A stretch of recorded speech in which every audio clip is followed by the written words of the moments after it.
నాకు. సో అంటే మీ మూవీ అనగానే కొంచెం రొమాంటిక్గా కూల్గా ప్లెజెంట్గా అలా ఉంటుంది ఫ్లో.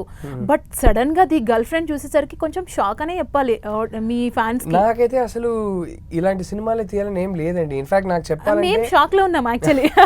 నా దగ్గర ఇంకొక సాఫ్ట్ స్వీట్ స్క్రిప్ట్ కూడా లేదు. చాలా మంది అడుగుతుంటారు చీలసోల్ అంటే ఒక సాఫ్ట్ స్వీట్ స్క్రిప్ట్ తీయొచ్చు కదా, మాకు చీలసో చాలా ఇష్టం అంటారు.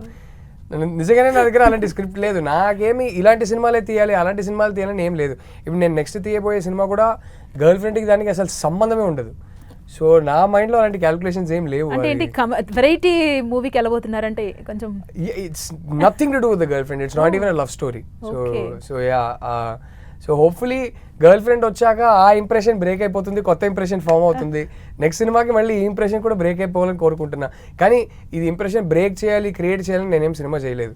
అరే ఈ కథ ఉంది, నాకు ఇప్పుడు ఈ కథ తీయాలని ఉంది, ఎక్సైటెడ్గా ఉన్నాను అంటే ఆ కథ వెళ్ళి తీసేయాలి.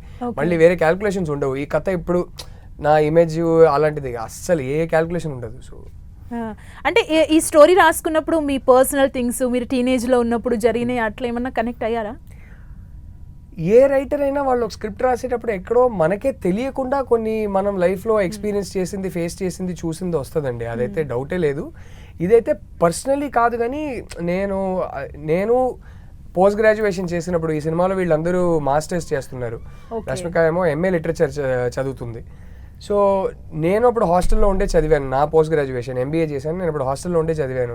హాస్టల్లో కొన్ని విషయాలు చూశాను. హాస్టల్లో చూసిన ఒక పర్టికులర్ ఇన్సిడెంట్ ఒకటి ఉండింది. ఆ ఇన్సిడెంట్కి సినిమాకి సంబంధమే లేదు, కానీ ఆ ఇన్సిడెంట్లో నుంచి ట్రిగర్ అయిన థాట్, ఆ థాట్ మెల్లగా ఒక సినిమాగా ఫామ్ అయింది. కానీ ఈ స్టోరీకి దానికి సంబంధం లేదు. కంప్లీట్లీ స్టోరీ క్యారెక్టర్స్ అని ఇమాజినరీ. కానీ సో ఎస్, కొన్ని అంశాలు అయితే ఉన్నాయి. ఇలా నేను హాస్టల్లో ఉన్నప్పుడు చూసిన కొన్ని చిన్న చిన్న ఇన్సిడెంట్స్ అలాంటివి ఉన్నాయి.